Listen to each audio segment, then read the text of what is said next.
That was very Hello. abrupt. I'm sorry. Oh, whiplash. My neck hurts from that Yep. transition. Woo! But that's okay. That keeps us awake, right? Like, go. Keeps us on our Welcome. toes. It's Friday and it's noon time here, so it's time for SketchUp Live. So we're gonna do this thing. We were playing with our sound levels a little bit, so I'd love to hear from you guys. Good, bad, high, low. Where That's Donovan Aaron. and I. This is me. Oh yeah. Yeah. I'm Aaron. Yep, Donovan. you're Aaron. I got excited there. Yeah, so it's Friday. How's everybody doing out there? Yeah, we had a bunch of people were talking about weather in the chat before we got going. So apparently things are hot all over. That's what I derived was yeah. It's warm, apparently. So Although I think we've determined that people's definitions of warm are very different. So that's true. yeah. For me, I mean, I got to say that like the thing that I get hung up on is humidity. Like if it's dry and warm or even dry and cold, I can roll with it. But as soon as you get humidity, oh, doesn't matter. Hot, cold, whatever. I complain more than normal. Yeah. It's weird being here in Utah now and not in Oklahoma because it was like 100 and something degrees the other day and I was not drenched in sweat. Yeah. It's kind of crazy. Hot can just be hot. Hot doesn't mean to have to mean you're sweating an insane amount. So yeah. All right. It's going to be a fun one today.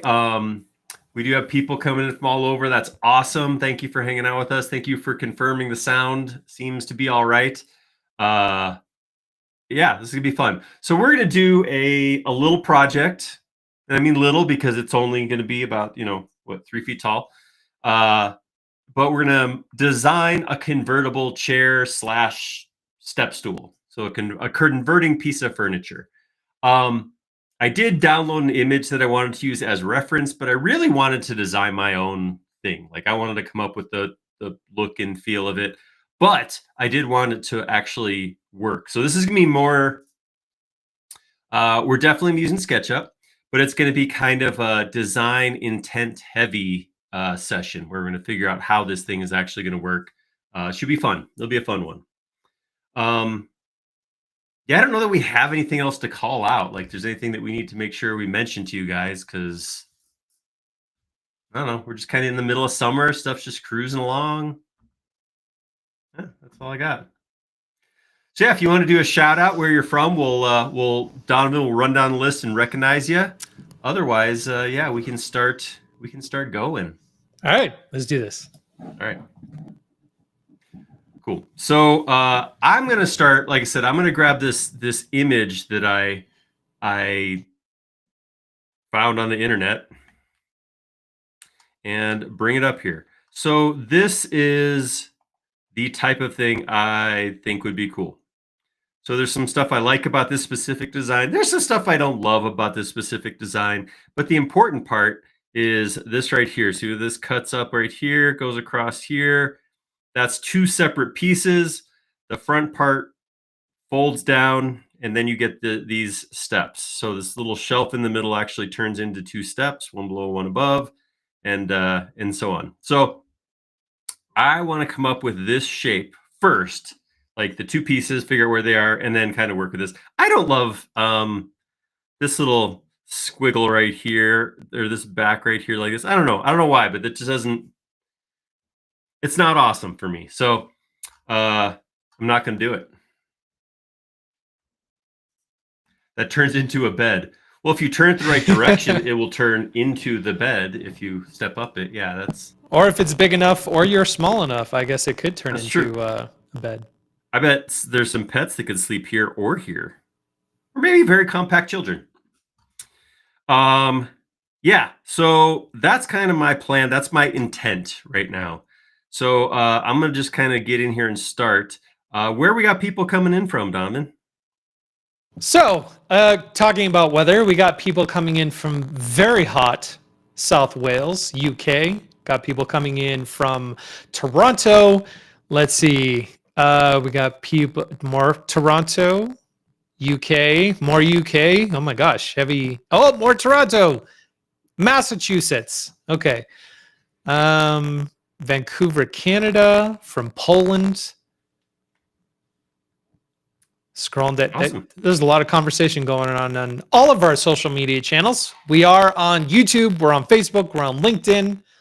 You can comment in any one of those. We'll see it. So hey, everybody. Awesome. Norfolk, UK, Texas, Boston, Massachusetts, Algeria. Wow. All over. That's cool. I guess that's one of the funnest parts about doing this is the fact that we get to hang out with people from all over the place. Ireland, Dubai, India, another Ireland. Ooh, Ireland is in the house. Wait, like 2 different Irelands or 2 people from Ireland? 2 people from Ireland. Okay, that makes a lot more sense. All right. So I just grabbed a couple lines off of here. Welcome everybody. Sorry, slow down. I can't wait to start designing. All right, now we can go. Welcome everybody. This is gonna be fun. So like I said, where's Solomon Island? Sorry, apparently I'm a little flighty here. Never heard of that place. No. All right, so I'm gonna keep going. So here's what I'm looking at. So I just grabbed these general, just kind of not even dimensions, just a couple of sizes off of here. And the idea is this will be one piece. This will be another piece. And what will happen is this piece right here will go like that. And there we have, that's where our ladder rungs will sit. It does mean that this piece right here, the back of this chair then, if this rests on the ground and supports it when it's in ladder mode, will need to be this big. So I'm doing arbitrary numbers right now, or dimensions right now. None of this is like the right size. I don't know what size I'm modeling at. Just doing this. Okay, cool. So that we have. Now is when I usually make the joke that, and the rest just builds itself. But the other things we do have to figure out is where are the steps going to go, right? So if I look from here to here, if I put a line right here and I was to take that line and divide it, I could use this to figure out how many steps. So if I put 1 step in the middle, go right there. If I put 2 steps in, that's a length of 5. That's pretty small. So I think all we need is a step right about the middle, and then so if we put a step right across here, and then you see that this does have one at the top. I think that's more of a guardrail to keep you from tumbling over the top. So we'll put something like that in too. But I think that's really all we need is a step here and a step here. So if I come in here, well, so at this point, this far into the journey with these several lines, we're all ready to start thinking about material sizes. Because if we're almost done and we're 9 minutes in. It could be a short one. Go enjoy your summer afternoon. Yeah, we'll see how long this actually takes. I mean, it's funny because there's a thing we do. So our live streaming team, which currently is Donovan, Justin, and myself. Matt's usually part of it, but he's on parental leave, just had a second baby. But we get together once every couple weeks and we run down and we just come up with ideas. And generally speaking, it's brainstorming rules. Just throw out whatever you want. So we bring in your comments. So if you do comment, know that does go somewhere. We do hold on to those comments and we bring them in, and sometimes we do them, sometimes we don't. Really depends, because after we're done brainstorming, one of the things we look at is like, what of these ideas is a realistic 2-hour model? So we try to do these sessions in 2 hours or slightly less. So if something is just totally simple, too small, then we consider it for our recurring content. We make videos every week on YouTube. They're about 10 to 15 minutes, and sometimes we put a modeling thing over there. Sometimes we have ideas that are just too big. So we have to think about, like, do we want to take that one idea and break it into multiple sessions, or do we just scratch it off and say, no, we can't build Spain in a session? Yep. And this one fell in an interesting spot because looking at it, we're like, that could probably be a fairly quick model, or it could be something that we spend a lot of time on and make really awesome, and maybe it takes longer. So I don't know. We'll see. We'll see what happens. This might be an hour and 10-minute model. This might be more. Maybe we'll have some Q&A time at the end. That's always fun. So if you have specific questions about SketchUp you want to ask, queue them up. Get them ready. Maybe we'll have time for that. On that note, if you have ideas for something that you think would be fun to watch us model that we haven't already modeled, we've done quite a bit of these. So if you have an idea, go and check first to see if we've already done it. If we haven't, let us know. That's right. And if you do put in an idea and we don't do it next week, don't get discouraged. We actually have a month of sessions planned out at this point. There's always room in there for that to change, but we have an awesome new idea. It's probably something that'll show up in August right now. So don't be offended if you have an idea and we're not like immediately doing it. So just throwing that out there. All right. Yeah, let's talk about this. So an average chair seat is about 18 inches off the ground. So that would be about there. So this is definitely intended for an adult. Yes. And not a kid to like, sit in and they get something from the sink if they wanted, that kind of thing. Because I have seen a lot of those. I have seen those too. But I was thinking kids can fend for themselves is what I was really thinking. So. Yeah, when I was researching these chairs, I found out that it's called a library ladder. A chair that folds into a library ladder. I did not know that that it was called a library ladder. I did not know that either. But yeah, kids can't go in libraries because they can't read. So. To answer your question from earlier, Aaron, Solomon Island is in the Pacific Ocean, a small country closer to Australia. Ooh. Neighbor to Papua New Guinea. Ooh. Yeah. I like that. I want to go to there. That's cool. Welcome. And thank you for hanging out. That's got to be like 10 hours later, right? That's got to be like later in the evening. So, even longer than that. Maybe is it tomorrow morning there? I don't know. But thanks. Or would it be yesterday? No, hold on. No, tomorrow. No. Nobody's in yesterday right now, right? Okay. We're far enough into the day. I don't know. I'm saying that with some authority, like I really know. I'm just guessing. All right.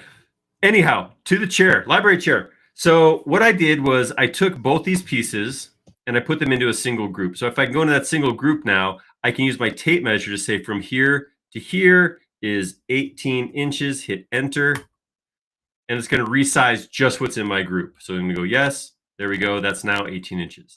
And I can slide this over here and see where's that hit Aaron. Whoops. Nowhere near him. There we go. Seems small, right? Well, let me check. 1'6", that's 18 inches. Speaking of inches, we got a comment from LinkedIn. Says, how about modeling in metric for once? Enough of this 19th century imperial measurement. If you can explain to me how metric works in such a way that I can just switch my brain from 30 years of professional modeling, we could talk. But until then, I'm just honest with people. I go, I've got a lifetime of experience modeling in foot inches and sixteenths. And I don't want to, I mean, just stating how it is, something like 70% of our users are imperial. So I understand there's a lot of metric out there, and I totally get it. And I've said this before, I will defend metric. Metric makes a lot of sense. I like the idea of taking something, breaking into 10, breaking into 10, breaking into 10. It makes so much sense. But I just wasn't programmed that way. So yeah. Yeah, so Bill is asking, are you going to check the chair? Are you going to check that the chair is actually going to function without fouling during the transformation? Like turn into a bird? I don't know. I don't know Is what that fouling is means. that a term? It might be a term for something. I'm not sure. I don't want to foul anything. I want to play a good, clean game. So, yeah, let me know because I don't want to foul anything. I don't like fouling. Fouling sounds terrible. I don't. You guys, I I don't. Metric's not magical to me, and like I don't understand what a meter is. I get it, but my brain can look at 3 inches and I go, "That's about this big." 6 inches, that's about this big. A foot, that's about this big. I can do all that, and I can visualize it because I've been using it. Somebody says something like 58 millimeters. I just don't have the context for that to design. I do design in metric sometimes. Like if I'm designing something very small, it's gonna be 3D printed or something like that. I will design in metric, but I rarely have context for it. So something like this, it's gonna exist in the real world. I can come in here and say, okay, my material right here, it's gonna be 3/4 of an inch material for my seat. That's gonna be about this big. That's a realistic size material. I can work with that. I just don't have context for any of those other numbers. So I appreciate the tips, but it's still not gonna work for me. Yeah, there you Yeah. go. And that's where I did some training many, many years ago in, I'm trying to remember if that was in Toronto. I think it was in Toronto. And they did work in both. And I spent 2 weeks and I got to the point where I was okay at it, but I didn't implement that. It didn't get used more after that. So it didn't stick. But yeah, I appreciate that. That's good. Oh, so Bill clarified fouling means catching on itself. Ahaha. Yes, yes, absolutely. Because what I want to do is I want the center point of my hinge should be right here, or maybe cut down into it a little bit. We'll see. And it should flip over like this, and everything should stay clear. Yes, absolutely. Good question. That is a requirement. Yes. All right. On that note, I'm going to use this. I'm going to leave this as it is. This is going to be my reference as I start modeling. So I do want to model in 2 pieces, but some pieces are going to actually cross over. So I'm going to start right here with the seat. And the seat, again, some of this might get moved around, but I'm going to come here. I'm going to come down 0.75, 3/4 inch material right here, like that. And that's going to be, so that is my seat. And then I'm going to take that same material and I'm going to grab it by the middle option. I'm going to come down to the middle of here and I'm going to put it right there. Yes, take that.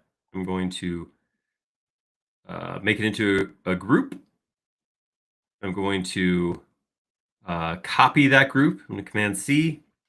I'm going to go into that group and I'm going to chop it off like this. And I'm going to chop it off like this. I'm going to erase this stuff over here. I'm going to erase this stuff over here. There we go. So now I got half of it. I'm going to edit, paste in place. It's going to put that group right back over. I'm going to go to that group. Same thing. I'm going to cut it. Whoops. I'm going to cut it and erase this over here. I'm going to cut it and erase this over here. All right. So now if I go in here and I'm going to make this, how wide's an average chair? Like 12 inches? That is a great question. Thanks. I take pride in that. Johnny Five says it's too bad the realistic physics plugin no longer works. What did there used to be a realistic physics plugin in like old versions of SketchUp? MS Physics, which was called Sketchy Physics before then, was a free extension that somebody developed, 15 years ago, and then abandoned. Somebody picked up Sketchy Physics and created something called MS Physics, and which I don't know where MS came from. I think it was maybe the initials of the person who picked it up, but it was a physics engine that plugged into SketchUp, and it would do stuff like you could put a force on something and you could pin a point and make it rotational or horizontal moving point or something like that, and then you could run simulations on it and let it go do its thing. It was pretty cool. It was a Oh neat my little, gosh. but it was for me, it was always a fun thing. Like, okay, take a model of a truck and have it slide forward and hit this stack of bricks, and then the bricks would all fall down. And it was fun like that. I never came up with a real good real world application for it. Right. Yeah. I mean, it was just probably just because of my narrow-minded, like Aaron likes explosion kind of thing. But it was very cool. It was a cool tool for sure. All right. I don't think that's wide enough. Did anybody look that up? 16 to 22 inches is the average width of a chair. So we'll split the difference and say 20. So I went 12. So we're going to go 6 more inches.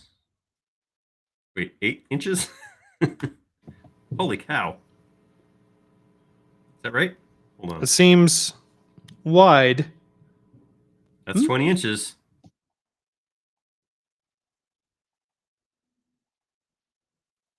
Double check my height too. I made it 18 inches tall. Is that the right height for a chair? So average height of the sitting portion is 16 to 18 inches. All right, I'm at 18 inches high, so something seems off. I don't know. I don't know why. I feel like that's wide. No, Doesn't it look it's big? the American style. Well, oh boy, this is also showing examples of chairs that have like armrests on the side and things like that. Got it. Yeah, it seems big. This seems like it's a wide ride right here. American chairs, maybe. I don't know. Yeah, I'm gonna take it back. Let's see what 2 inches back looks like.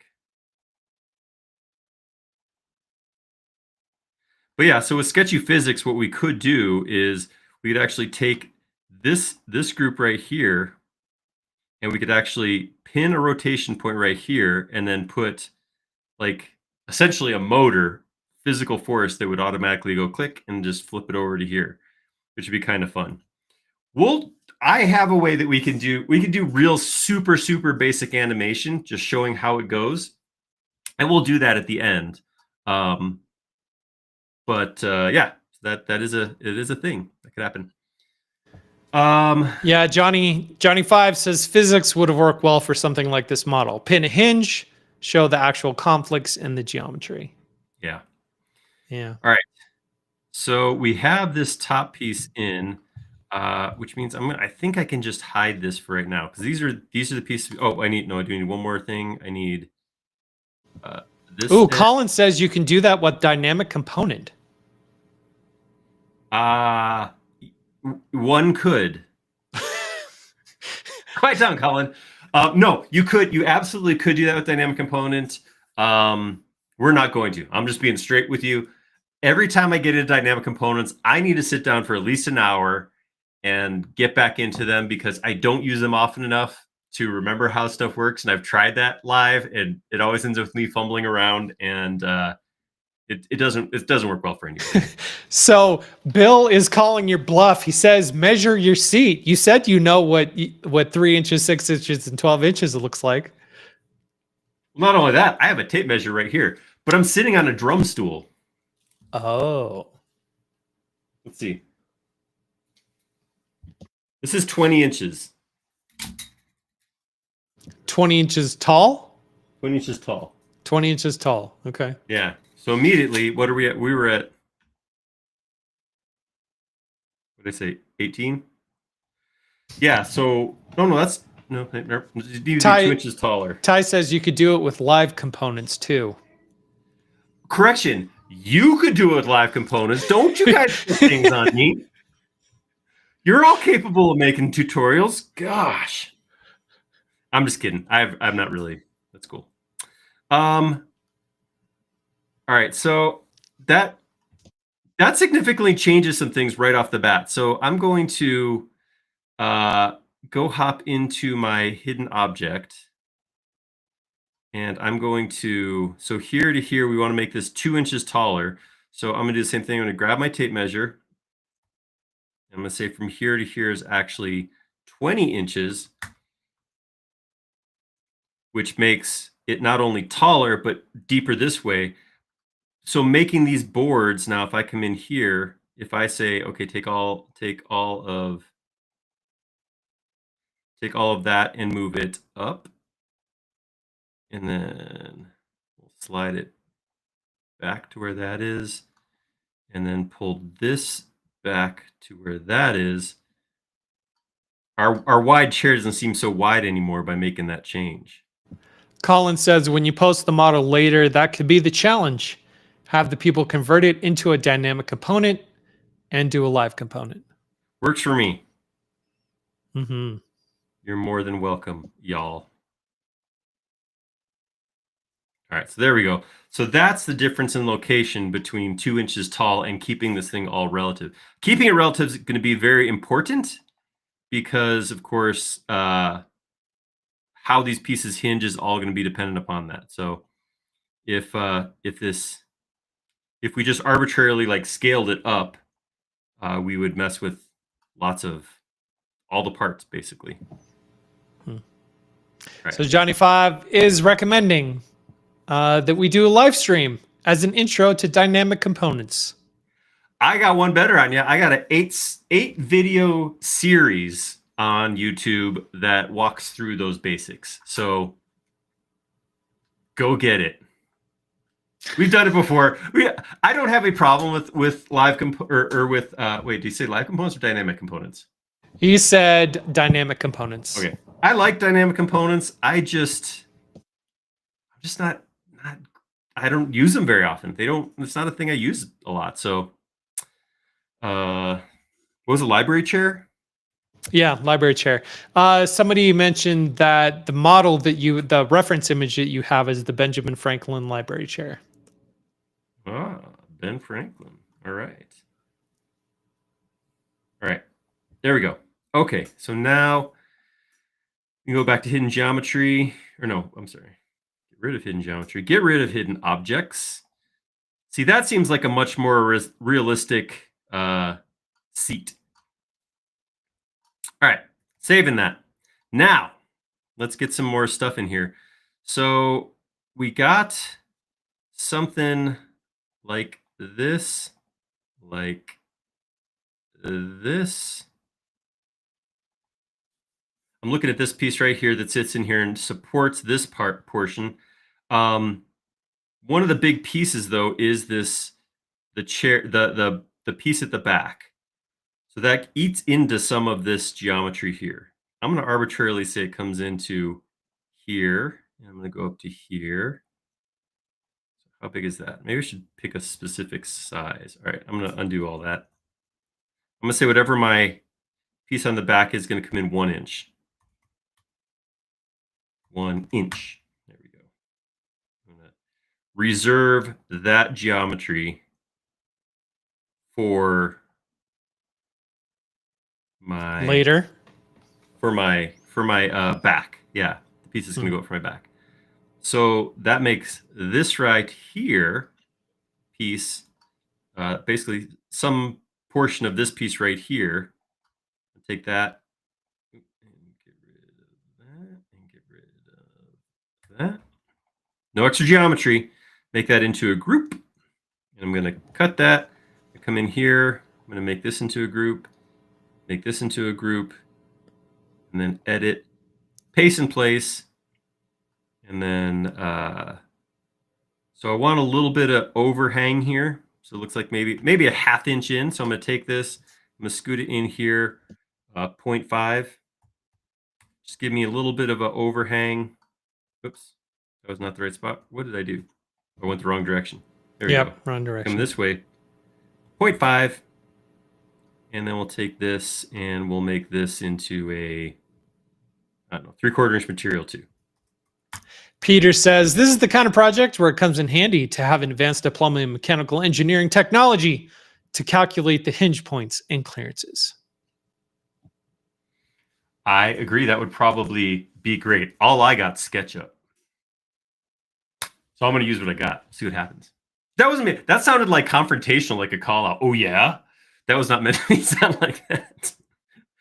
Yeah. If you could do that in your head, that's awesome. I got to draw it in here and make sure it works. But speaking of which, it is something that we want to be conscious of, is that like this is not a good idea, right? So if we did this and say it's a humid day, our chair is not going to close up. So we're going to want to put a little bit of tolerance in there. So whatever we do here, we're going to want to keep a small gap right here for these two things to work. Same thing up here. We'll have a gap here. So with everything sitting on the floor, all 4 feet sitting on the floor, we're going to want just a teeny bit of airspace here and here so that there's room for this material to swell and contract and have it still function. Yeah, whenever I build something for clients, I always have to tell them it's like, okay, this is made of wood. Wood is a living thing that grows and shrinks and bends and all kinds of stuff. Get it wet, it's going to move. As it dries, it's going to move. Just keep that in mind. Absolutely. Just remember that. All right, so I'm going to take this over here and then, whoop, wrong button. Move that back in, 0.5. All right, so starting to come together. That's going to mean that this piece right here, actually, both of these pieces are going to get scooted in so they sit inside this piece right here, right? So that's going to sit there. And we might as well, while we're here, we'll just go ahead and do this one too. I'm going to make this into a group. Trying to maintain groups. So there's going to be 2 main groups. I didn't make them components because I'm not going to repeat them. Same with these 4 pieces. There's only 1 of each of them, so I'm not repeating them. But I did make this a component because there's 2 of these. So, all right, and that's going to go inside. Come on now. Give me a snap point. There we go. All right, so there we go. Looking good so far. Okay, I'm going to come over to this side, and I'm going to draw something similar because I want to see this piece go out to here minus, so I'm going to come to here and I'm going to come back we'll go back a full inch on the front. And then this is where the front leg's going to come down like that. We'll say that comes back like, I don't know, 1.5 inches, something like that. And I'm, again, just getting my rough shapes in here right now. Yeah, I was wondering how curvy you're going to get with this. Because that Benjamin Franklin chair does look pretty curvy. Yeah, Ben Franklin's got some nice curves. So just going to say that. Yeah, I don't know. That's kind of what we got to figure out is how is that going to sit? Where's that going to come together? Like what kind of style are we looking for with that? I'm just getting the broad pieces in here, but we'll make all of this into a component. I'm just going to call this the front leg. And they'll be the same on both sides. So I don't have to mirror it. I can actually just grab it by the edge and copy it straight over to here. There we go. Whoop, hey. I should check on Aaron over there for a sec. All right, so I'm going to grab both of these. I'm going to cut them. I'm going to come into context, paste in place. And then at that point, so here's what we got so far. This piece is going to flip over, sit right here. All right, and that's what we got so far. Looks good. All right. So for the back leg, I'm just going to come into context because it's going to be in here. I'm going to come out, right now I'm just going to come out 1 inch. I'm going to come up here. I have this, it's really hard to see, but I did create a line right here that I could reference as I do this. You know, it'll probably, so I don't love the curvy necessarily. We could do the curvy thing though. I'm okay with that. But we have the technology. That's true. We can do it. So if John said could have just worked on 1/2. There it is. It's only a matter of time before somebody points out that components can be used to chop things in half. That is true. Sorry, that sounded like I was going at you again, but yeah, we could do that for sure. Oh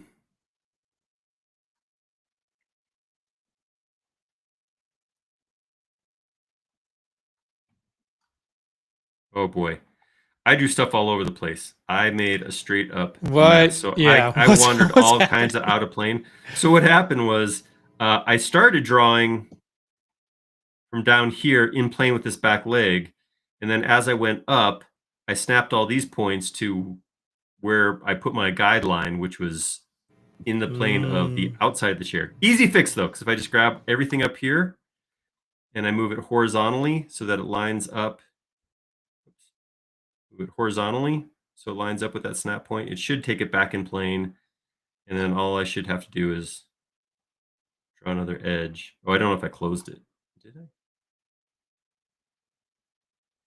right, you go away. You go away. I don't know what this line is. Oh, that's somewhere else. Don't touch it. All right. You go away. There we go. All right, Trusting the process here. I'm going to grab all this. Okay, so yeah, there's my other problem. That line right there should be in line with this right here. And then there's some weird edge right here that's being a problem. I don't know what that represents.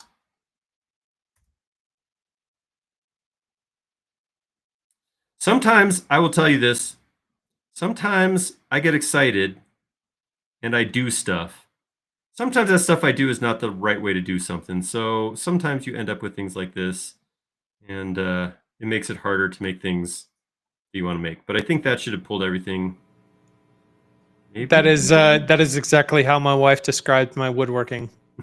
I get excited, and then I do stuff, and then I realize it's harder to make. That's right. So here's what I'm going to do. I'm going to grab all the edges associated with this, put them into a group. I'm going to hide everything else.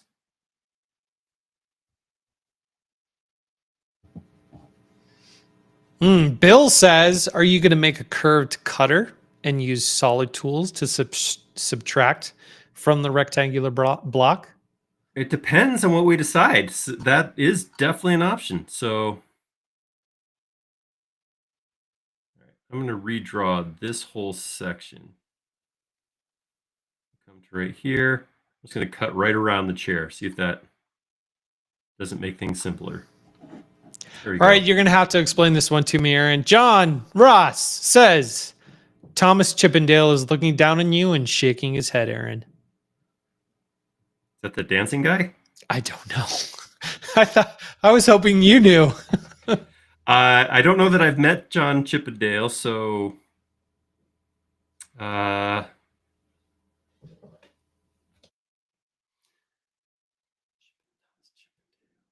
no, John said Thomas Chippendale is looking down on you, Aaron, and shaking his head. Still don't know that person. Okay. So, I apologize, Thomas, and wish I could have known you better.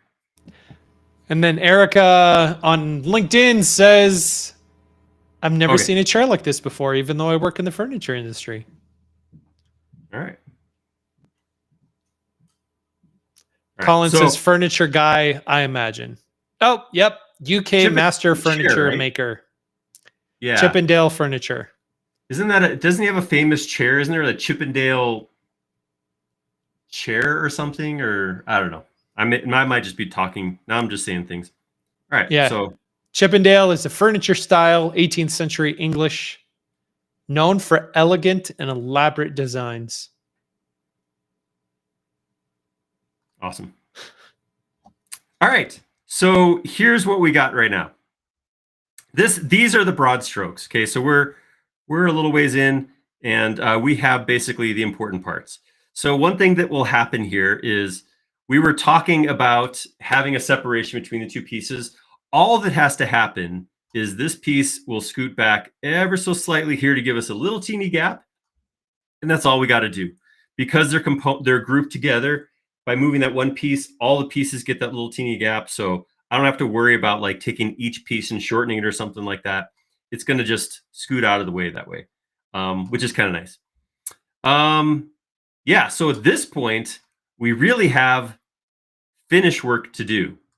Now we're going to come back and figure out, okay, what is the back going to look like? What do we want to do? Do we want to do this wavy thing? Kind of this, I don't know what you'd call that. You know, in our house, we would call that a boot. There you go. Yep. A boot model, or I'll defer to you guys. Like, what should we do? Should we go with a specific look and feel? And obviously, if you just throw out something like, yeah, do a Chippendale style, I'm not gonna know what you're talking about. I think we've established that. So let me know your thoughts and keep them street level for me. Here's one thing I'm gonna do while you guys talk about that. I'm gonna come into this piece right here. I'm gonna push it back like this. And then I'm gonna drop a line down here. And I'm gonna drop a line down here. And I'm gonna pull this back like that. There we go. And that's gonna sit like that. And then this piece right here will come down. Actually, I can just push pull this to here. And there we go. Cool. There we go. See, I learned something today. I learned about Thomas Chippendale from the mid to late 70s. He was designing furniture. 1700s, not 70s. 1700s. Come for the It's 3D modeling, stay from the 18th century historical facts. Thanks. Good thing you're here, Donovan. I'll just stick to clicking. You do the numbers and words. Yeah. John says, do a modern style and an old style. Vincent says, Memphis style, 1986, Italian. When did Tennessee get into Italian? I don't know. I don't know. I'm joking about my ignorance. Yes, I mean, the plan Kevin is asking about plugins or extensions, as we like to call them. I don't have anything planned that would require any extensions. I mean, everything we're doing is basically working on flat pieces, so I can't think of anything we'd have to use an extension for. So as of right now, no, I don't plan on any kind of extensions. Okay, so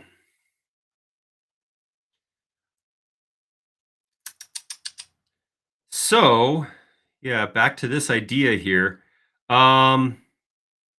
We could take this and copy it over here and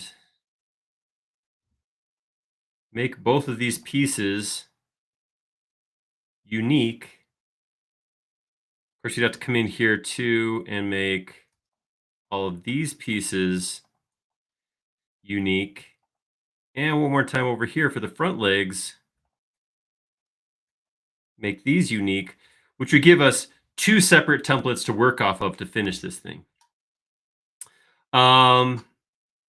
Yeah, we could go with a little curviness, and then maybe we'll do one straight. I'll do one straight back, just kind of giving just that straight look, and then we'll do one with some curves too. I think maybe that'll be fun. All right, so for the straight back chair, Bill says boneyard. That's right. It's a Tyson boneyard right there. All right, so I'm gonna put like a 4-inch piece right here. Take that across to here. I am following the angle of the chair. You can see it's not quite vertical. So here's my vertical line, but here's the line I'm gonna snap to. So I'm just slightly off of vertical. And then I'll take that and I'll push that back. Like we'll stick with this 3/4 inch material. And I'm gonna grab that, make it its own group. And then since as I look at the material here, you can see it's not square cut here. So I could either angle cut that to make it flush, or what I would probably prefer is we'll actually bring it down this curve, like maybe 1/2 inch or something. Right? Colin says, I bet Tyson knew who Chippendale is. Could be. Yep. And then John threw out an idea. Colin's over here, like, instigating.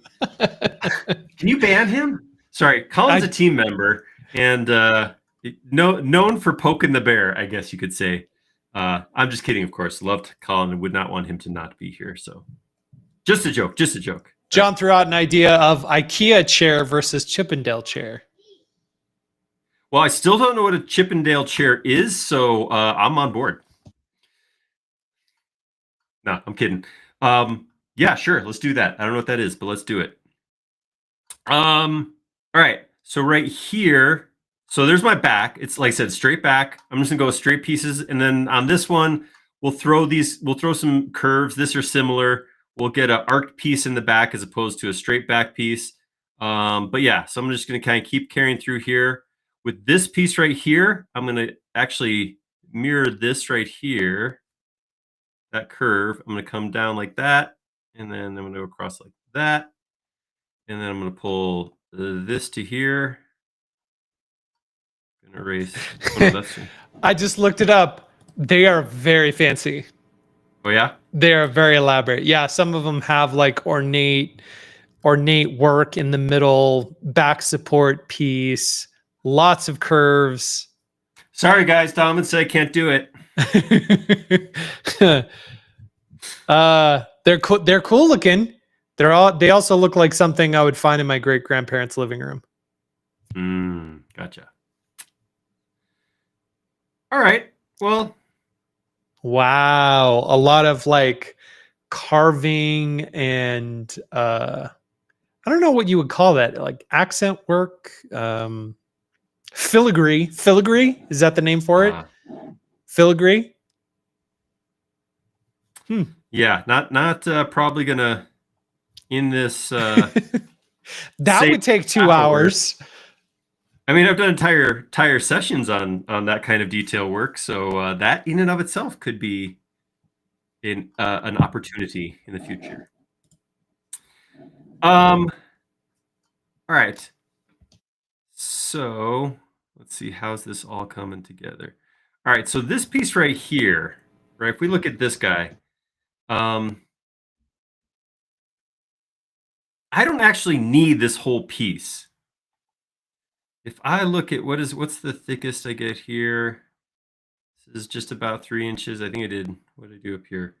1.5. If I was to say I wanted to come in here, and I'm just thinking of different ways I could do this. If I come here 1.5 inches, and then draw a line like that, because this should actually be all I need. This piece just has to hold up this piece of wood, which it does, and connect to the top. So if I'm keeping this simple, this first version as simple as possible, then that, I'm going to put this back where it's supposed to go, would be enough, I think. And if I take this again, click here, flip it over like that. Yeah. Put it back. That looks functional, right? Right. And I mean, Yeah. to that point, this half's done too. I mean, realistically, that all stands alone. That's all good. If I wanted to make this minimalist, IKEA-ish, if that's what you want, I could be done there. A minimalist and a maximalist version. That's right. A maxi curvamist. That's not, that wasn't it. All right. I'm going to grab this piece right here, and I am going to grab it by the actual material, not the bounding box, but the material. And I'm going to put that right here. And then again, since it's not angle cut or anything like that, I'm going to slide it just slightly, maybe like 1/2 inch up like that. And then we have that little guardrail at the top to, that's for safety. That's our OSHA bar right there. Keep us from falling over. That's right. I don't want Thomas Jefferson to be tripping over, but yeah, that's it. You're right, Donovan. That was about an hour of work. Yeah, the middle version. Almost. Yeah. That would be it. So here's the question I have for everybody who's here, who's not Donovan, because our opinions don't matter. What Donovan and I can think whatever we want, but I was like, where are you going with this? That was rude. All right, fine, jerk. No, but for real, that's kind of weird how I did that back. I don't like that. or maybe a little bit more work to do on this. But here's my question. I feel like the things I want to do right now are, one is model a hinge, because I think that's fun. I like modeling hinges. I think that's a fun time. I could model a hinge, or we could go do the curvy model first and then save the hinge for last. So I want to try to do both, but if we run out of time, which would be best?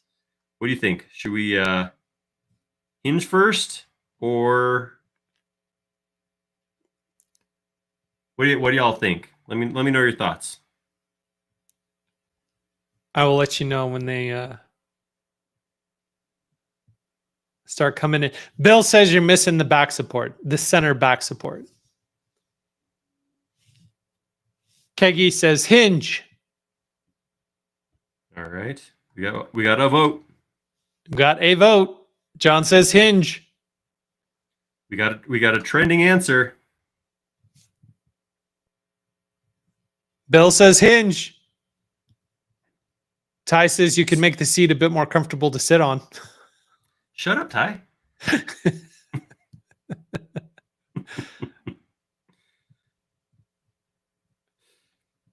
No, I was actually thinking about that. One of the things we talk about a lot with things like this, like wooden chairs, is, getting a scoop out there. Butt scoops, I think, is what the technical term are. And we don't have any butt scoops on this one. So Vincent says hinge. Felina says hinge. Everybody's saying hinge. So hinge it is. Official answer. Final answer. Hinge. Loaded and locked. All right. All right, we'll put a hinge on here. We'll do that first. And I got to think back, because I made a couple videos on hinges, but they were not recent. They were some time back, but we can. I think I can recall the process easy enough. All right. Ty says, "Love you too, Aaron." All right, so that's it's big, it's thick, it's full bodied, but ooh, Johnny says can't wait for multi-person modeling, so Ty can jump in and model at the same time. Ooh, there we go. Yeah, then I can go, hey, sure, come on in and show me how you do that.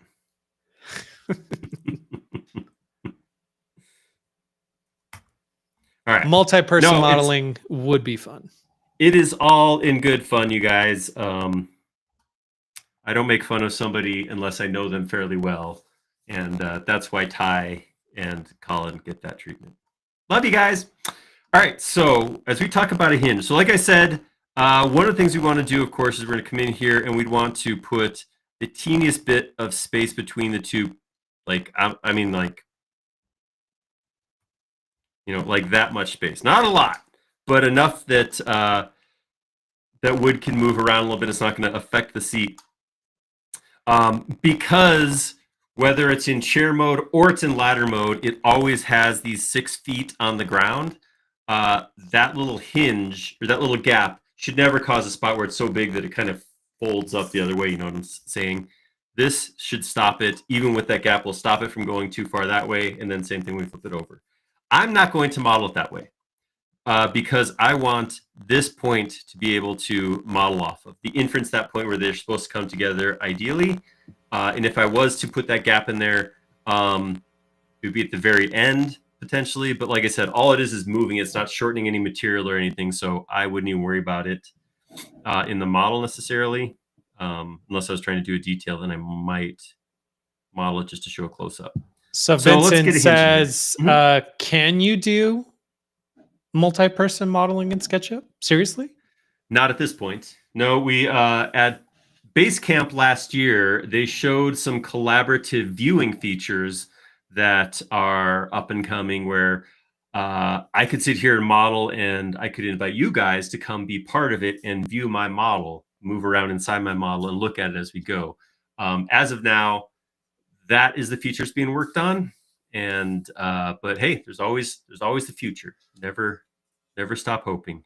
And people have asked for it for a long time, so we'll see what happens. Yeah, Vincent says collaboration function would be so good. It would be fun. And then Ty says, I'm not only SketchUp like I solder. The bigger the glob, the better the job. Just get faces in there. Nothing else matters. Yeah. Johnny 5 says 1/8 inch for one plate, 1/8 inch for space, and 1/8 inch for the other plate for the hinge. Did you get all that? Are you picking up what I'm putting down or what he's putting down?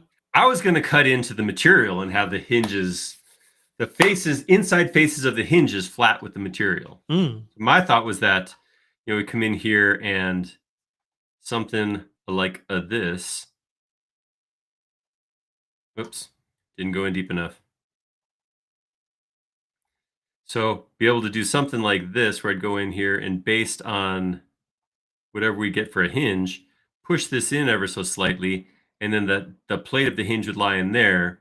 Oh, you're talking like a cabinet hinge or piano hinge. Piano hinge. Yeah, piano hinge. That's what they call them.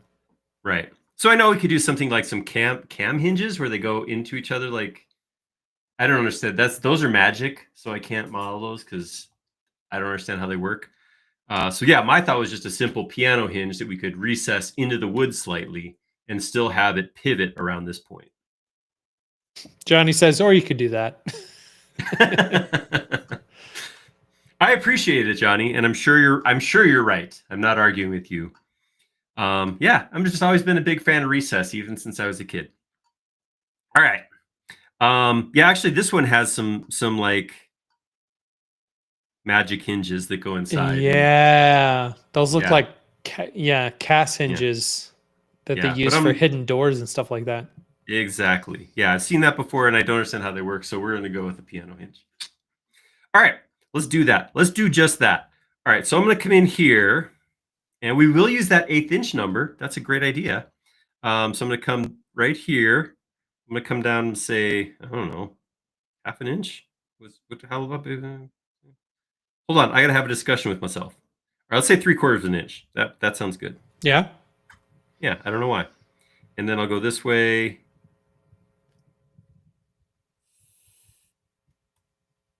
1/8 inch. That's pretty thick material. Maybe we could do a 1/16 inch material, right? This isn't holding a whole lot of load. I don't know.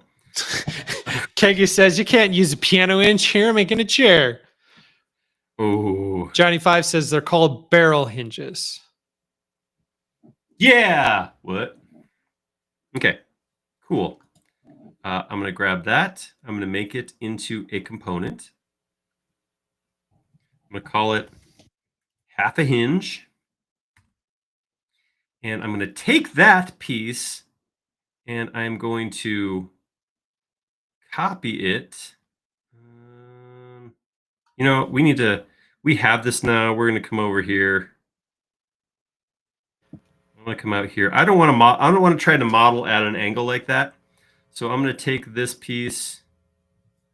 Julian says, need something like Boolean difference.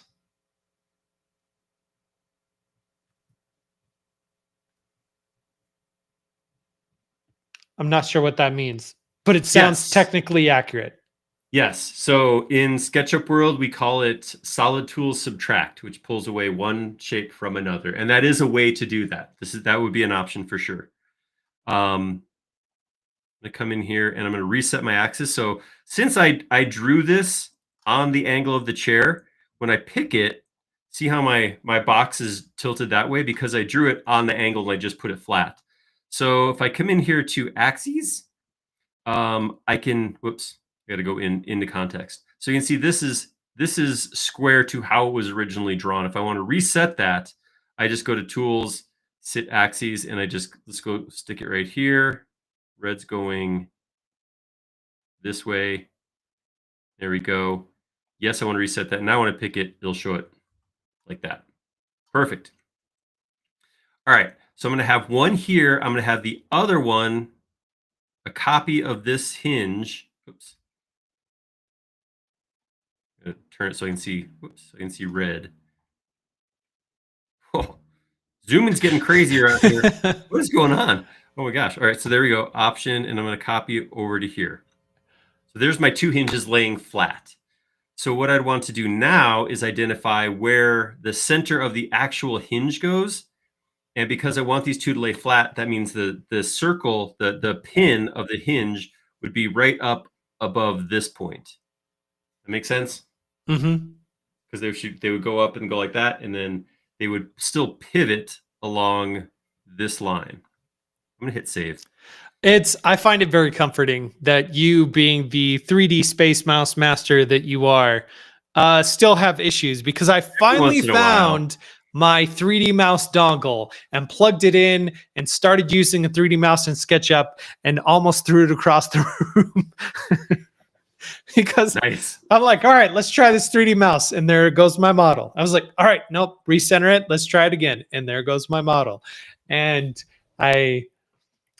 yes, had to pull up your tutorial several times to try to make sure that I was using it right. Excellent. All right. So this is what that might look like. So I'm going to get rid of this stuff. Get rid of this. I'm going to take this and I'm going to copy it. Actually, I'll cut it. I'm going to come in context right here. And I'm going to go to view. I'm going to go to component edit, hide similar components. I don't want to see that copy I just made. I'm going to say edit, paste in place. So put it right back where it was. All right, now I'm going to, excuse me, tie that into this material. Going like that. And yeah, that's pretty close to what I want. We had a couple comments from earlier from people saying that they had been using SketchUp for years and didn't know about paste in place, but now that they know about paste in place, it is a lifesaver. Welcome to the new world. There's 2 points in your life: before you know about paste in place and after. Welcome. All right, so I'm going to pull this over a 1/4 inch. Yeah. All right, so there's a 1/4 inch piece. And now I'm going to chop that off and pull it over another 1/4 inch. Now I'm going to grab all of this and I'm going to copy it here to here. 12x. I probably need to go along that like 20x. Yeah, maybe something like that. I'm going to get rid of all this to make it one big piece. Come over here, do the same thing. One big piece. Oh, this is narrow and be harder to do, but nope. Okay, so here's where I might use an extension. I'm going to triple click on all of this and we'll go to extension, clean up, and say merge faces. That should get rid of those extra edges across the bottom. There we go. All right. And when I click out of here, you'll see my mirrored copy right here. Doesn't quite work because it's exactly the same, right? So they won't nest together properly. So what I can do, though, is I can take this piece, I can hit mirror on it, and I can just mirror it right along the green middle. And then that will put the offset on the opposite sides. So now I could take this, slide right here, and those will slide right into each other.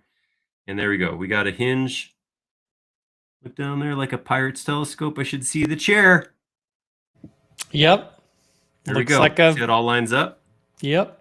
And there's that hinge, which we can hide in here. Here's a thing I'm going to do, and this is not necessarily a thing you have to do, but I'm going to do it. So I'm going to come into this piece right here. I'm going to triple click. I need to smooth this. I don't like that. So I'm going to go in here and say soften smooth edges. Get rid of that. There we go. That felt necessary. But for this, I'm going to go find the middle of this circle. So I'm going to hover over an edge right here, find that midpoint, and I'm just going to draw an edge sticking out like that. Okay, so I got one on either side. What that's going to let me do is that's going to let me take half of this component and find a good handle by which to rotate. Otherwise, I got to hover here and find the center point anytime I want to convert my chair. So by getting an edge out here, I can use that as kind of a handle to rotate. I can, if I'm really worried about that, I can come in here and grab that edge, make a tag. It says, I'm going to call it controls, something like that. And then I'll come in here and I'll say, okay, put that on the controls tag. And that way I could turn it off if I want. So I don't want that edge sticking out of my chair later on, something like that. But I could turn it on anytime I want to use it. Nice. Yeah. Awesome. All right. So now we're going to take both of these.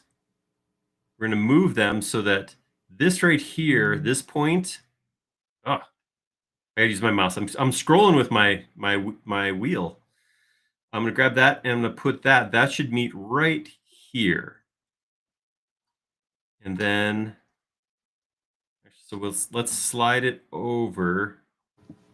Ooh, Kagi says this could leave an uncomfortable eye hinge ridge in the seat when it's closed. Yeah, but it's really tiny. Yes, we're going to talk about that for sure. All right, so I'm going to come over here. Try to find my center point of the box. There's my midpoint of half hinge. I want to put that right here in the center there. All right, I'm going to come into this again and move the end point of this edge way out so it sticks out past the sides. Cool. This is multiple steps, forgive me, but we're going to keep moving through here. So I'm going to turn on X-ray. This half hinge is going to get cut and then made part of this. So I'm going to say edit, paste in place. All right, there's that half hinge. And the other half hinge, that one that sticks out this side, is going to get cut, place into this, edit, paste in place. All right, and with that, turn X-ray off. Now, if I select this one, I can go right here, flip that over 180 degrees, and that should work. Exposes the hinge when it's open. That makes sense. So now what I got to do, the only other thing I have to do now is I need to come into this piece right here and cut into it so I have room for that hinge to sit. So yes, this right now, we will have 1/8 of an inch sticking up, which is, somebody do the metric conversion for me. A small little bump about that big, right about mid-thigh maybe, will be sticking up. So this first version, we're going to do that. But I'm going to come back and say, how do we fix that? So what I'm going to do, let's see, how's the best 3 millimeters. Yeah, that's intolerable. Bill says it'll be called the bum biter. Awesome. I kind of want to leave it for that reason. Hopefully there's not too many teeth in this, so hopefully. And then Johnny says this is hence the original choice of hidden barrel hinges.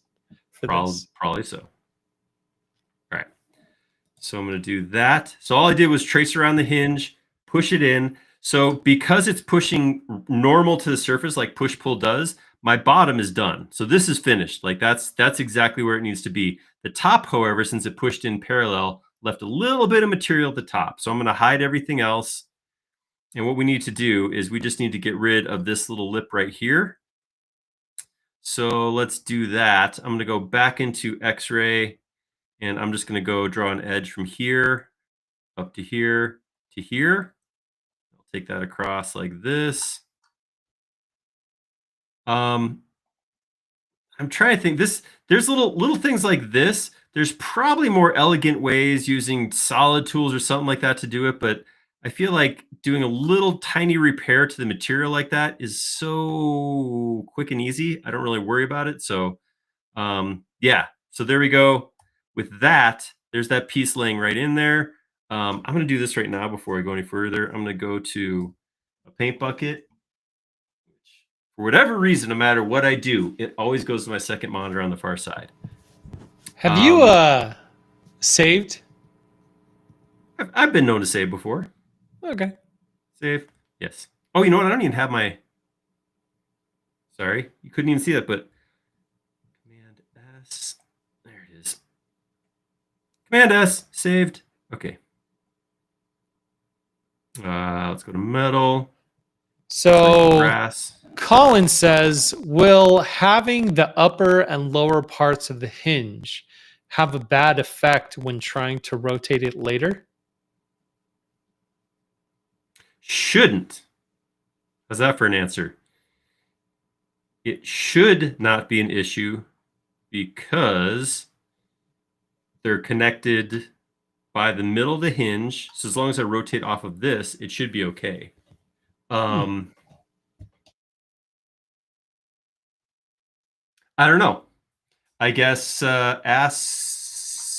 tell me more. Tell me more about your thoughts, Colin. Because maybe so.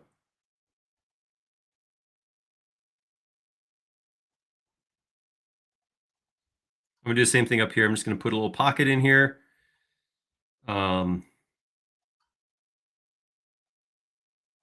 Push it down, X-ray to pull it to the back of the hinge, hide the rest of the model. Oops. And then same thing, just come in here. So this one did the opposite because it cut through the long way because it runs the opposite direction. So all I got to do in this case is draw a couple lines where the material overlaps and then delete. Oops.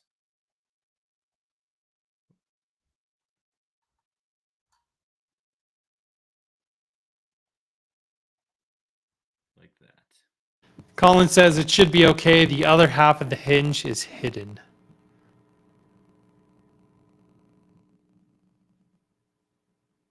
All right, got sign off.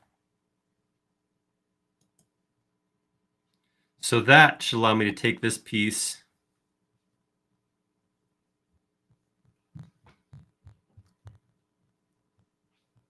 like that. Now, if we want to drop this another 1/16 of an inch, 1.5 millimeters, or is that 3 millimeters? Small little bit, right? This much. That'd be 1.5 millimeters, right? A 1/16 of an inch. If an eighth of an inch, we sound like dumb Americans right now. If an eighth of an inch is 3 millimeters, then a 1/16 of an inch would be 1.5 millimeters, right? Right. Right. Right. Problem is, if we push it down inside, we could never get it to open all the way with this hinge. Right? Because if we did this, if it was pushed inside, the center point of the rotation would be further down in the material. You could never get it to actually open all the way up. So basically, the option we have at this point is a little baby bum biter or entirely new hinge design. Well, some people have recommended cushions. Ty said if the cushion is tied to the back of the chair, it'll slide out of the way when you switch to the ladder mode. If it was tied right here, it would flip when you flip it over like this, it'll just hang down right here. Automatic, takes care of itself. Done.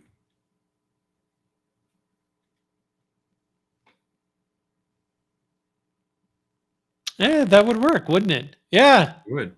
Because then well, as long as it didn't get pinched on the way over. Right. You just got to not do it like super fast. You just slam it up. All right, let's get some wood texture on here real quick. And think about what happens. Think about our lives. Think about what we've done here. So I'm going to come in here. I'm going to say, let's go find some nice wood. How does this wood look?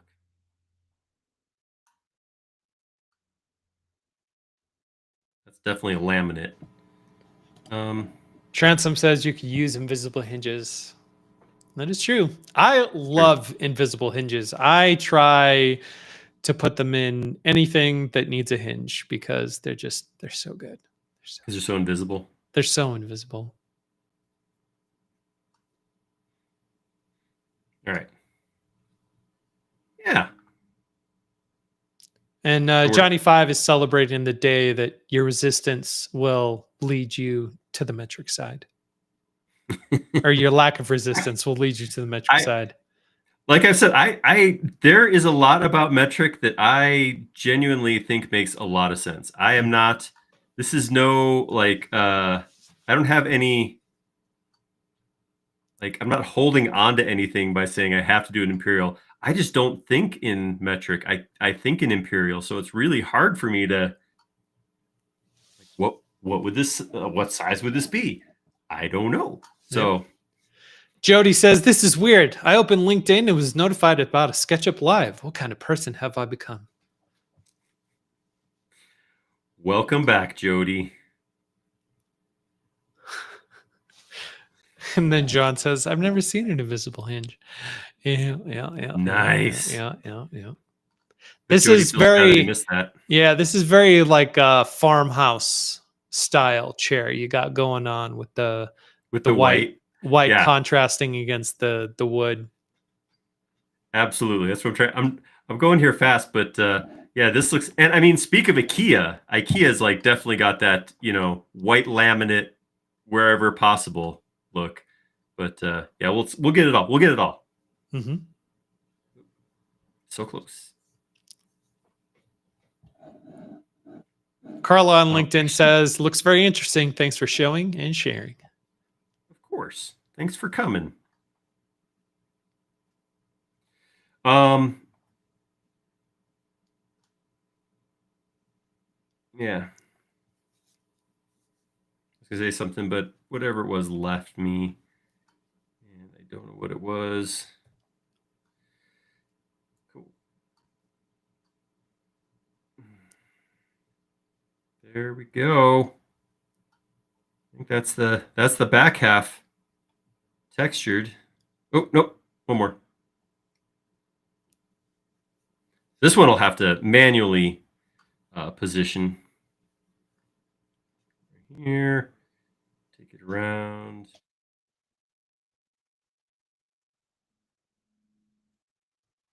That's good. I'm going to sample that to use on the other side. Ah, dang it. Thought I could get lucky there. I didn't. There it is, right? And then boop. Working on the dark side here. Nope. Texture, position, and then I have this rotate 90 degrees. I wonder if that'll work. Almost, but not quite. It's not quite in line. I'll have to manually come in here. That's good enough. It's wood, right? It's not supposed to be perfect. That's what I keep telling clients. It's not supposed to be perfect. Look at it from a distance. It'll look great. Awesome. So I do remember getting asked quite a bit in the past why I always model white models and don't put textures in, because I feel like this is boring. Sitting here, flipping around pieces, adding wood grains. I always feel like that's not very much fun to watch. So I don't ever, that's why I don't do it as often. So. Oh, I was about to say, leave it like that with the one half wood and the other half white. That would be very, modern looking. It would be, but I don't think Ben Franklin would approve. No.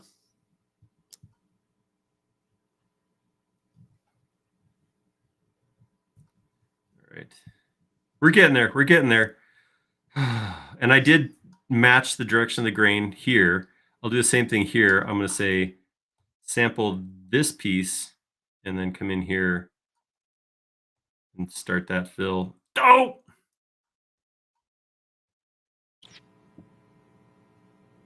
Oh, I did. Whoa. And here we were at the top of this thinking that we might have this done in like 5 minutes, and we're an hour and 20 minutes in and still working on that first chair. Silly. So, all right, let me.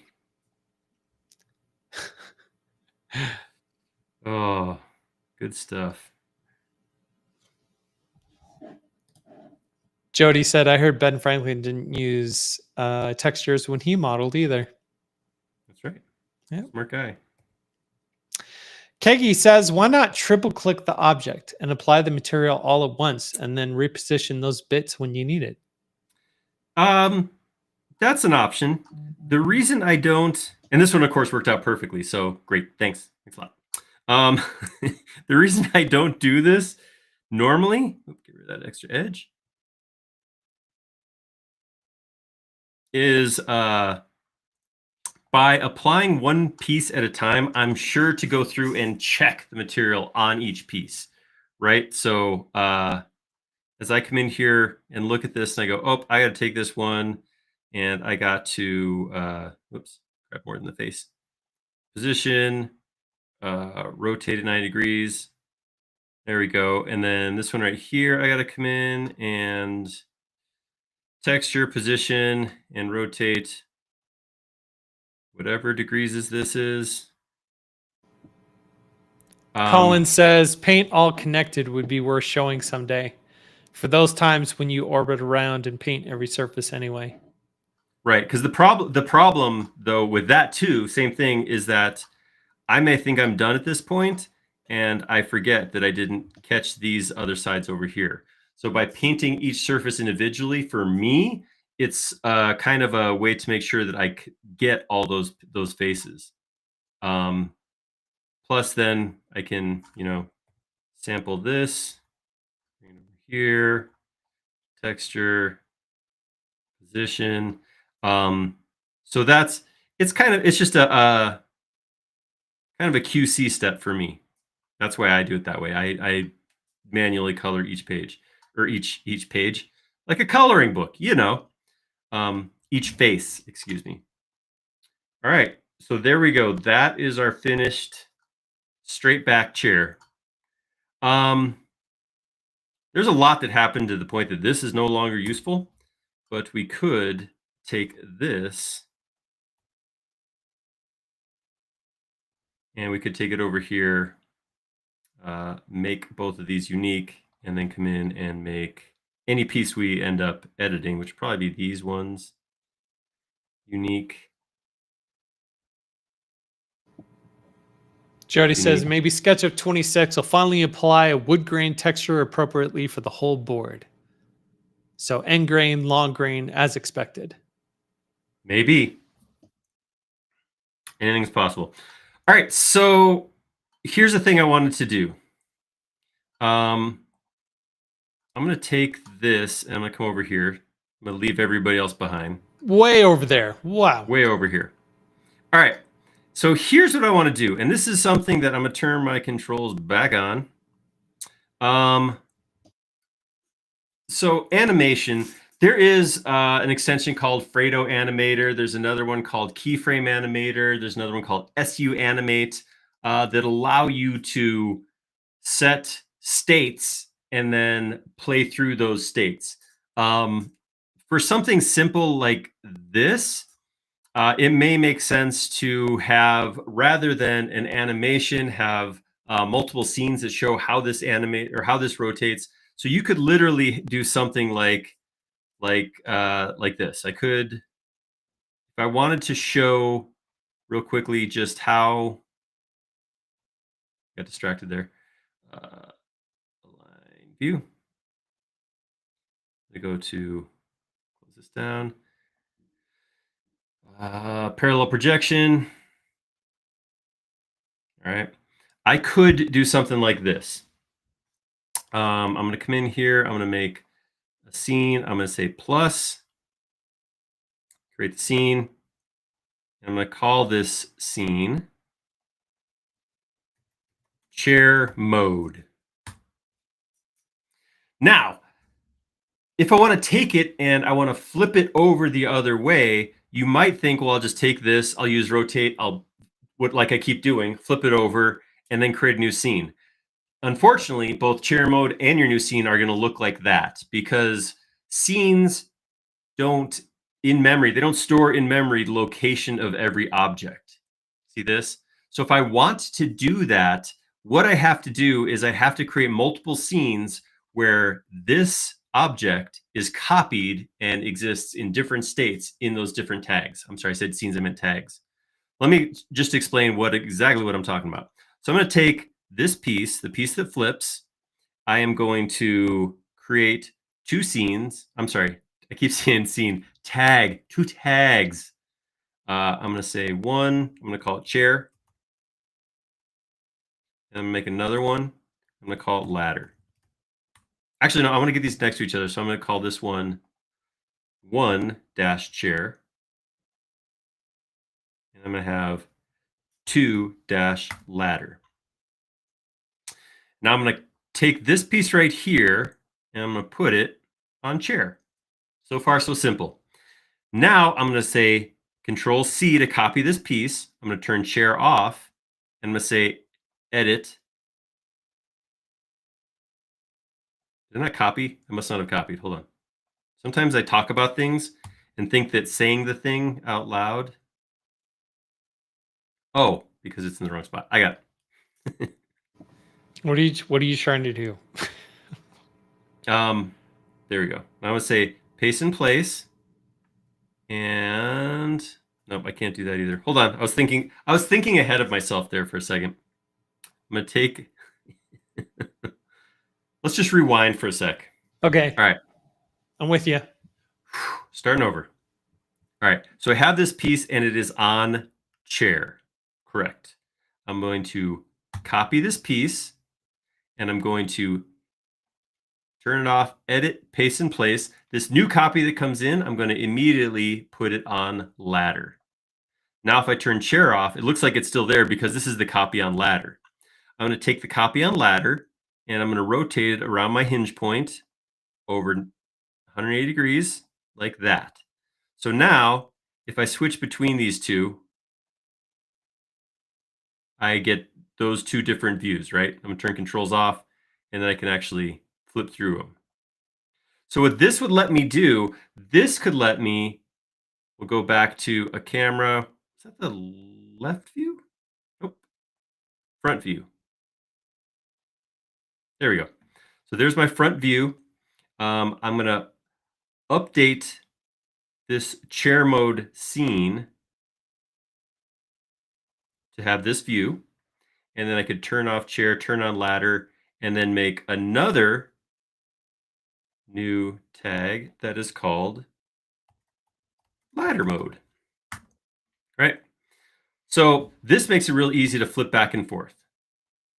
And in fact, if I change this so that the only thing that's included in here is visible tags, I turn all the rest of this stuff off and update. And then same thing here. Turn that on and then just visible tags.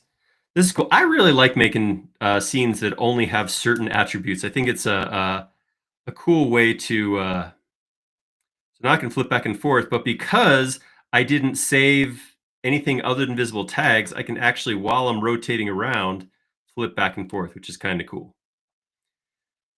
So I know this is an animation. We haven't got to the animation part. This is just making it easy to make scenes or flop back and forth. I could have done this actually right at the beginning of the model.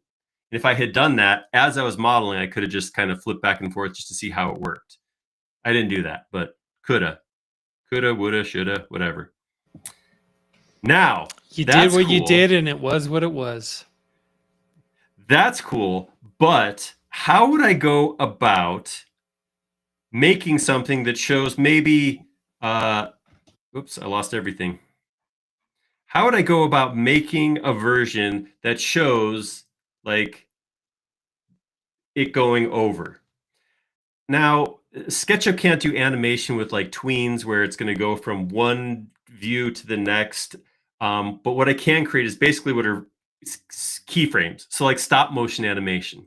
So I can say, spend a second here, spend half a second here, half a second here, half a second here, and have it look like it flips over. And I can do that really quick and easy. So I'm going to do that real quick. I'm going to come in here and I'm going to say I want tags for each of those frames.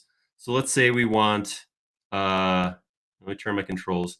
Let's say I want to take this and I want to go, well, let's say I'm gonna make this real simple. So I want one scene where it goes 45 degrees, then 90 degrees, then 135 degrees, and then finally back to 180. Okay, so I want to create 3 new scenes between chair mode and ladder mode. So I need 3 new tags for that. And I'm just going to call them I'm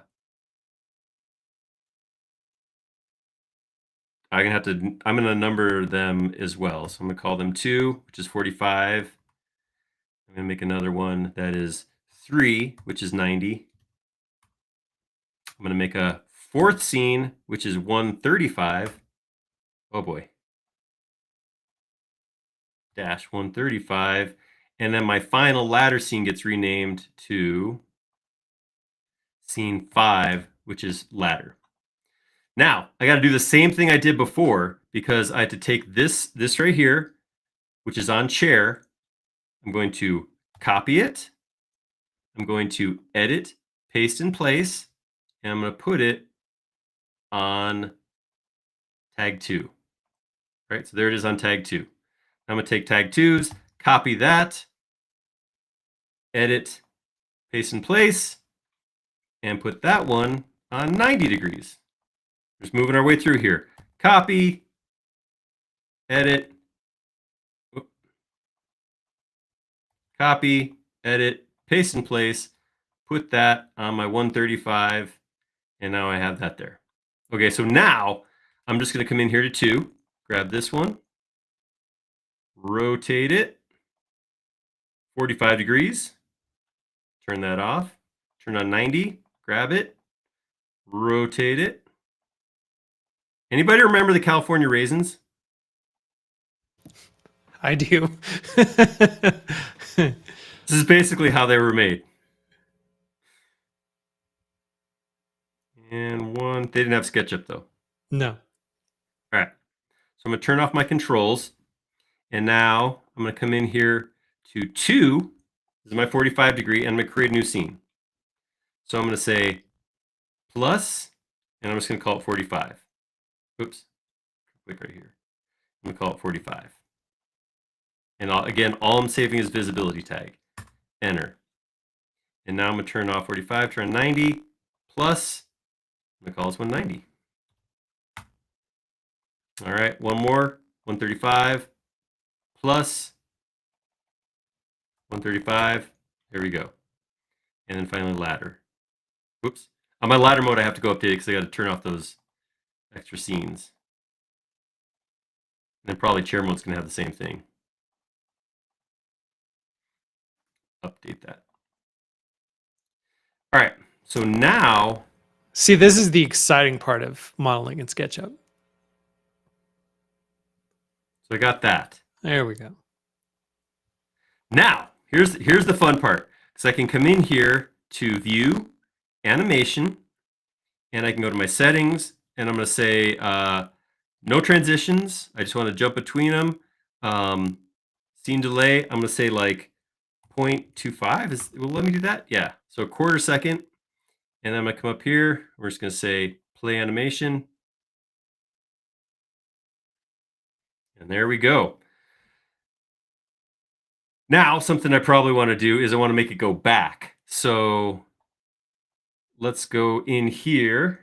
Wait, can't you adjust the transition duration between the scenes to make it smoother rather than just like No, it'll just go slower. Well, we'll play with that. Let me do this real quick. Yeah, we'll try that. So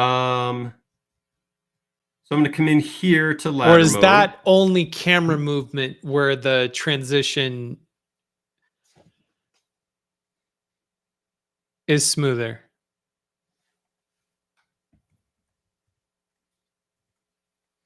I can't think and type. Hold on. Okay. I'm going to call this 90. I'm putting R because it's reversed. Oops. 90R. 45.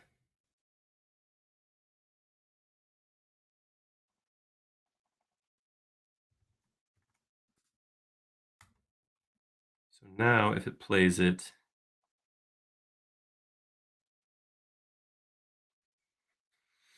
so if we take that and we go view animation settings, and we'll say like 0.25 here, and then play it.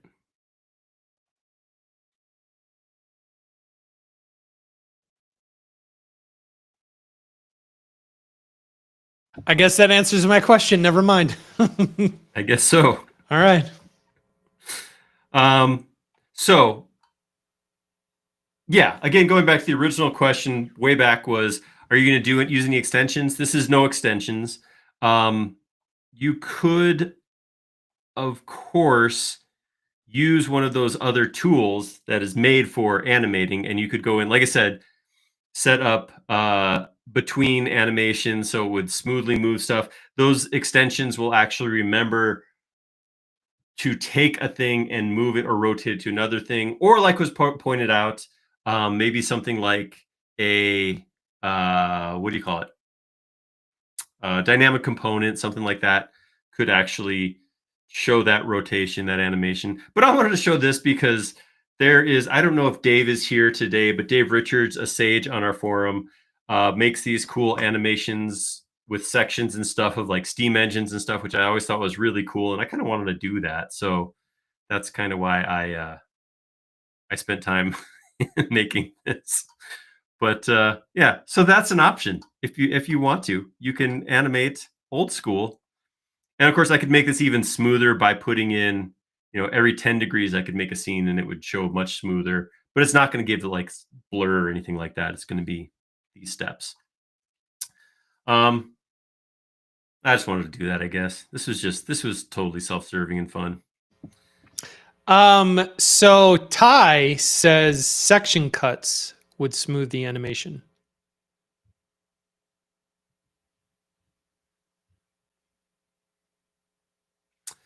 I'm trying to think. Or Bill says use smaller angles, say 5 degrees. Right. Yeah. That's what I was saying is I didn't want to spend, again, it'll take 54 scenes. Situation. Yeah. I didn't want to sit here for 30 minutes making and renaming scenes and tags. So that's why I didn't. I did a pretty rough animation, but you can see how that works.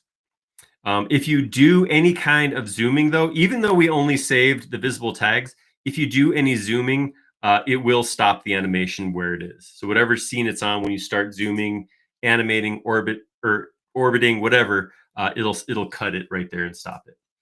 I'm trying to think of what. So yeah, animation or sections, if you go from one section to another, it smoothly moves from one section to another with the cut. I don't know how sections would change, because I don't know that there's any way to go from the pixels in this to the pixels on screen in this other than jumping. Like there is no way to know that the pixel that is right here is also the same pixel that's right here, and slowly, show it moving from here to here, which is what. Yeah, Colin says I'm skeptical about section cuts, but more scenes would be better. Right. A tween make scenes feature would be useful. I will suggest that. There you go. If we want to get there, that would be an option for sure. Yeah, but it's like I said, there's other extensions out there that we could have looked at. This wasn't a thing I thought of until like 10 minutes ago, however long ago we started this. But yeah, it's definitely a cool thing to show. And I said for this, if I was going to go build this or show how this works, this view and this view would probably be the ones I would use. And then maybe like, showing how it hinges together right here might be something that I would show in a little bit of detail like this. So yeah, there we go. Well, we did not do the pretty chair, but I'm okay with that. And I deleted it, so we can't now. Oh no! What do we do? I feel good about the chair we did get done. So I'm gonna set it right here. And I can go ahead as soon as we're done here. I will put this up on 3D Warehouse. So if anybody else wants to play with that, they can. If you want to go in and properly animate it, you Carla of course are allowed. says, thank you for, Oh, no. I appreciate you showing us new techniques on SketchUp. Great. I'm glad that worked out for you. Johnny says, now do it explode view. No. All right. Colin suggested, hey, Aaron, turn off camera on your scenes, then animate it. Might work from any angle. Apparently, it's an issue of perspective versus parallel, because I changed to perspective and I'm able to orbit whilst animating. But in parallel, it wouldn't allow me to. It's another reason to not use parallel, apparently. What that? That's cool. All right. If you want to move this, this is what I didn't just do. You do have to make sure you grab everything from every layer, every tag, and bring that over. Otherwise, the rest of those will get left behind. All right, so let's go play animation.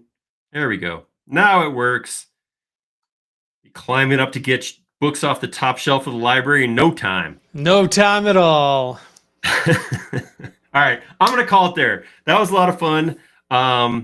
That was a cool one. That was an internal idea. I think that Donovan, that was your idea, right?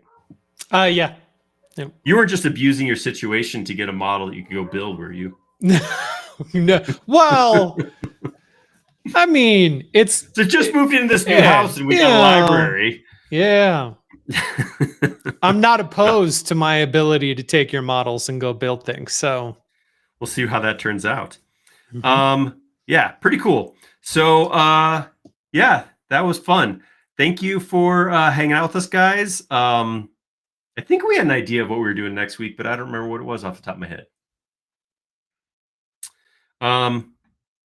We'll tell you on our forum. If you don't follow us already, do head over to forums.sketchup.com. We notify everybody about these live streams, when they're going to happen, and what we're going to be talking about every single week. So yeah, we'll be back here and we will be doing something. Something will happen. And if you have ideas for that something, let us know on the forum. We'd love to hear your requests for stuff to do here on Friday SketchUp Live. All right. Thanks, guys. Have an amazing week, all of it. And we will see you next time. See you, everybody.